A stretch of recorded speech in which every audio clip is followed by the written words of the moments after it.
I used to think resilience meant silence, gritting your teeth, nodding politely, never letting the pain leak out. But I've learned that's not healing. That's hiding. My name is Rowena, and I've learned how to breathe again after forgetting for nearly a decade. These days, it's just Callum and me, and for once in our fractured lives, the silence between us doesn't hurt. It breathes. He's 20 now, taller than I imagined he'd grow, 6 feet of sleepless eyes and coffee breath, his sketchbook scattered across every surface like breadcrumbs through the story of his mind. I still flinch when he laughs too loud, like I might wake up from this strange dream where he's home again. With me, I'd lost him once, almost for good. The courts didn't say kidnapped, of course. They said intervention. They said temporary guardianship. But when they handed him to my sister Ivy and turned the key on my hospital room, it felt like erasure. The weeks that followed were a blur of antiseptic light and woolen blankets too scratchy to sleep under. I was 22, newly sober, newly broken, and terrified of the things my mind could do when left to itself. Ivy visited once, I think. Maybe twice. She brought a picture Callum had drawn in preschool, a crayon family portrait with 4 people instead of 3. "Who's that?" I'd asked, my voice slow from the meds. "He said it's his real mom," Ivy said with a smile too sharp to be kind. I didn't scream. I didn't cry. But something inside me folded like paper under rain. By the time I was released, Callum was 6, and he barely remembered me. We met again under fluorescent lights in a supervised visitation room. He clung to his Spider-Man backpack like a lifeline. I asked if he liked his teacher. He shrugged. I offered him a juice box. He shook his head. "I'm your mom," I finally said, too softly. "No," he whispered back. "My mommy's Aunt Ivy." The social worker scribbled something down in her notebook. That night, I punched a wall until my knuckles split. But I didn't stop. Every job I worked was for him. Every therapy session, every group meeting, every tear swallowed during sleepless nights, it was all for him. The court saw progress, eventually. Ivy saw a threat. And Callum, well, he started asking to see me more. By 10, he was calling me Ro. It wasn't Mom, but I took it. It was a thread, and I held on like it could sew us back together. When he was 15, the courts gave him a say. He asked to move in with me. Ivy fought it with every legal trick she had, but Callum was old enough to speak his own truth. He stood in front of the judge and said, "I don't feel like myself there. I feel like a ghost." He moved in the following week. That first month was like living with a stranger I loved. He never turned his back to me in a room. He never hugged me first. He flinched if I raised my voice, even when I wasn't angry. But then came the day with the storm. The power had gone out, and the house filled with candlelight and wind. I found him in the hallway with a blanket wrapped around his shoulders, eyes wide and childlike. "I forgot how loud the wind gets here," he said. I didn't respond. I just opened my arms. He walked into them like it was inevitable. We stood that way for minutes, maybe hours, his cheek pressed against my shoulder, his breath slow and hot against my neck. When he finally pulled away, he didn't apologize. Neither did I. The next morning, there was oatmeal on the stove and 2 mugs of black coffee. He'd even dusted cinnamon on top. "You always used to do that," he said, not meeting my gaze.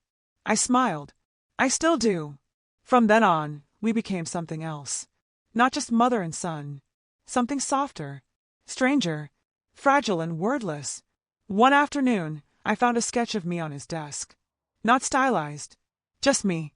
Hair tied back. Worry lines etched into my brow, the corner of my mouth half tensed in a familiar frown. The kind I wore when I didn't know anyone was watching. "You didn't have to draw that," I said when he walked in. He didn't look embarrassed. Just said, "I wanted to remember you as you are. Not how Ivy said you were." He was sitting so close I could smell the graphite on his fingers. His thigh brushed mine. I should have moved. I didn't. That night I couldn't sleep. I kept hearing his voice in my head, soft and sure, as you are. For the first time in a long while, I looked in the mirror and didn't turn away. And in the hallway, through the crack in his bedroom door, I saw the glow of his desk lamp still on. Sketching. Always sketching. We never talked about the storm night. Not directly. But something shifted after that. There was a new gentleness in how we moved around each other. A patience. like we were each waiting for the other to flinch, but neither of us did. The quiet between us wasn't loaded anymore, it just settled, like dust on old memories. I started cooking again, not out of necessity but because I wanted to. Callum joked that I was trying to win him over with carbs, and I told him he'd already been won the moment he took his first breath. He didn't laugh at that. Instead, he said, "You say stuff like that, and it makes everything make less sense." I didn't know what he meant. Or maybe I did. He got a job at the local art supply store, just a few hours a week, enough to keep him out of the house and give him space. He came home smelling of pencil shavings and dust, sometimes with paint on his hands. I didn't ask questions. I just handed him a warm towel and let him be. Then came the gallery. It was a modest thing, a downtown co-op that featured local talent, half-baked ideas on canvases too big for the walls. I had always thought of it as a place for dreamers, but when Callum submitted 2 of his pieces and both were accepted, I saw the spark in him I hadn't seen since he was a child building cities out of cereal boxes. "Come with me," he said the night before the opening. I blinked. "To the gallery?" He nodded, and something about the way he asked, like he wasn't sure I'd say yes, made me ache. "Of course," I said. I wouldn't miss it. The next evening, I pulled on a dress I hadn't worn since the custody hearing all those years ago. Simple, black, modest. It still fit. Just. Callum came into the hallway adjusting the collar of his shirt, then stopped short when he saw me. "You look," he started, then cleared his throat. "Nice. Nice," I teased, raising an eyebrow. "I mean," he said, cheeks flushing, "beautiful. You look beautiful." I smiled. "Thank you." We didn't speak much on the drive. The air was filled with low music and occasional glances I couldn't interpret. At the gallery, I watched him come alive. He shook hands with strangers, accepted compliments with that crooked grin of his, and pointed me out as his muse to an older couple in matching scarves. He meant it as a joke, probably, but later, as the night wore on and the room thinned, he took me aside to a quieter corner. "There's one I didn't put up," he said. "Oh?" I asked. He pulled out his phone, flicked through a few images, and held it up to me. It was a drawing. Of me. But not like the last one. This one was rawer, half-dressed in morning light, back turned slightly, neckline slipping down one shoulder. My expression was unreadable. Not sad. Not serene. Just real. "Callum," I whispered. "I didn't mean for it to look like that," he said quickly. It just came out, like my hand knew something before I did. There was a long silence. Then quietly I asked, "And what did it know?" He looked at me for a beat too long. "That maybe I see you differently than I should." I looked down, my pulse loud in my ears. "I'm your mother," I said, not harshly, not as a correction, but as an anchor to keep us steady. He nodded. "I know. Sometimes I forget the lines. Because you're the only person who's ever made me feel safe." The weight of his words wrapped around me. Not threatening, but heavy. That night, as we left the gallery and walked into the cold bite of January wind, he reached for my hand. Not clasping, just brushing fingers. Testing. I didn't pull away. We drove home in silence, the car too warm and too small. He went to his room. I stood in the kitchen for a while, the gallery program still in my hand. On the back, he had scribbled a note in pencil. If I never belong anywhere else, at least I belong here. With you. See. I folded it up, placed it in the drawer beside my stove, and turned off the lights. That weekend we stayed in. The snow had started to fall, slow, steady, like time trying to erase itself. Callum padded into the living room with socks pulled high and a hoodie too big for him. He curled up on the floor near the heater, sketchbook balanced on his knee. "You cold?" I asked, sipping tea. He shrugged. "Not really." Still, I stood, pulled the blanket from the couch, and draped it over his shoulders. He looked up at me, really looked. "You always know," he said. "Know what?" "When I need something. Even before I do." I brushed his hair back from his forehead. "That's what love is, Callum," I said, before I could stop myself. "It's knowing, even in the quiet." His eyes flicked down. "Even when the quiet's dangerous." I froze. "Is it?" I asked softly. He didn't answer. Later, I found a new page in his sketchbook on the kitchen table. It wasn't finished, but I knew what it was. The soft curve of a woman's shoulder, a hand stretched across her collarbone, the beginnings of a second figure, half formed, half effaced. They weren't labeled, but I knew, and something inside me, something long locked up, shivered open like a window cracked to the winter air. The days that followed were quieter, but never still. Callum was around more often than usual, coming home early, lingering in the kitchen, drifting between sketches and half-finished poems he pretended not to want me to read. I gave him space. I always had. But now I was aware of the space itself, the way it held us like a breath that hadn't decided whether to be inhaled or exhaled. I just finished folding laundry when I passed his room and saw the door ajar. He was sitting on the floor, sketching by lamplight, one knee pulled up, fingers smudged with charcoal. The stereo was playing something low and aching, acoustic, hollow, like memory pressed into song. "You hungry?" I asked, leaning into the doorway. He glanced up, then down again. I could eat. I made grilled cheese, the only thing I could manage without thinking. We ate on the floor in the living room, the heater humming behind us. He dipped a sandwich into his soup like he did as a kid, and for a moment, everything felt easy. Then he asked, "Do you ever wish it had gone differently?" "All of it." I looked at him, unsure which all he meant, his childhood, the courts, the years we lost, or the silence that now hung between us like fog. "Yes," I said finally, "but I also know I wouldn't be who I am if it hadn't." He nodded slowly, chewing. "I wish I'd known you back then," he said, "when you were younger, before everything." "You did know me," I said.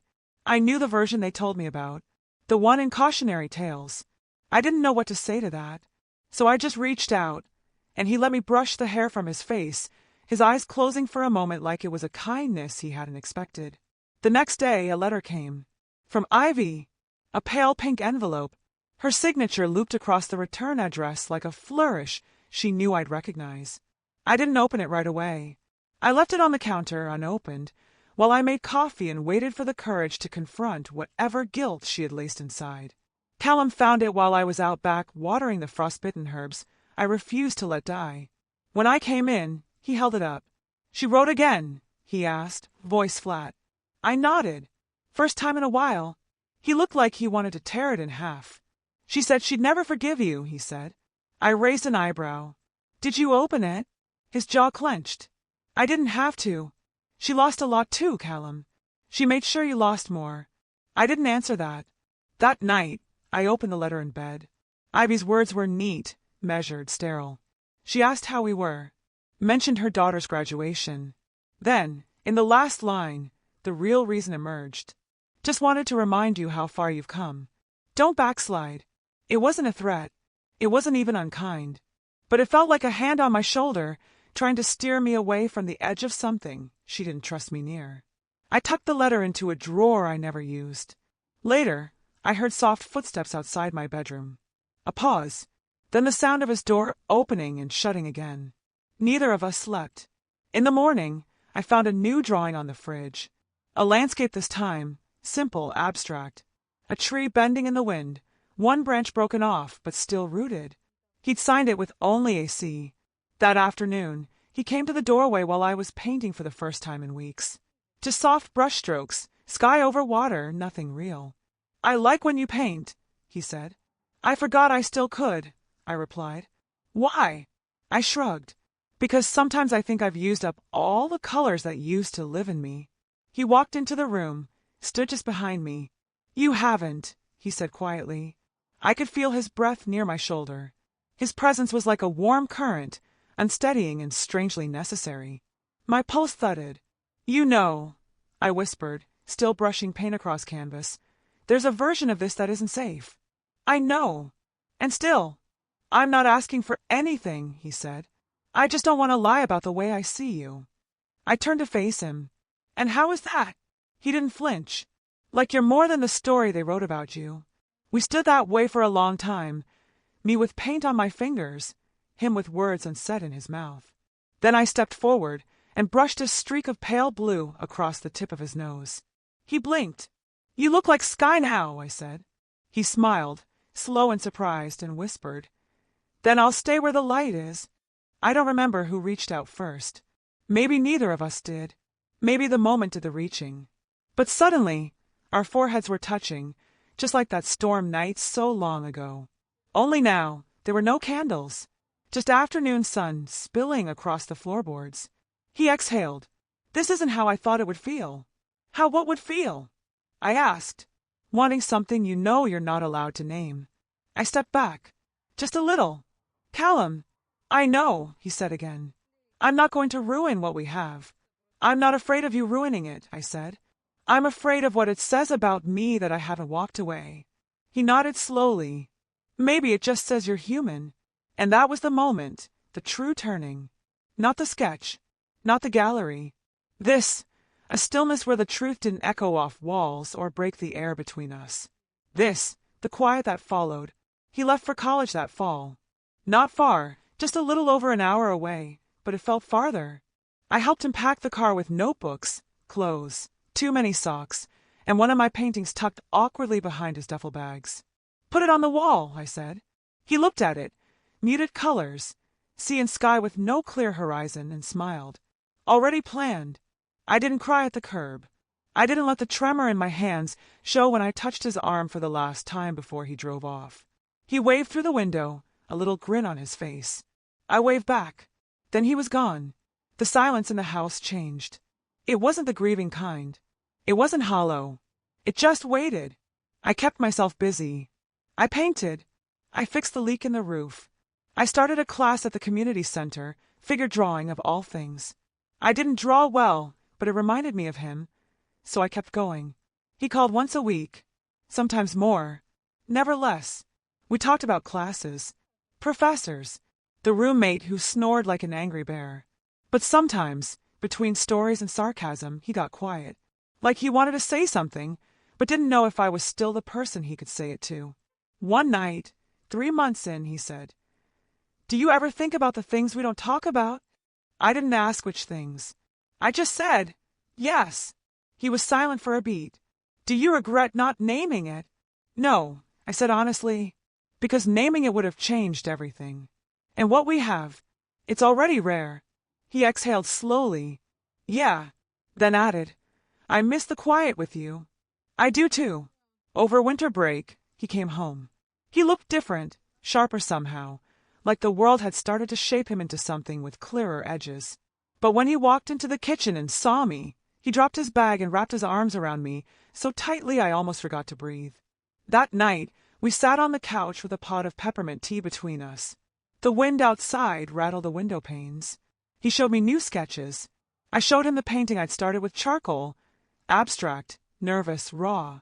"You're not hiding anymore," he said, tracing the outline of one smear with his fingertip.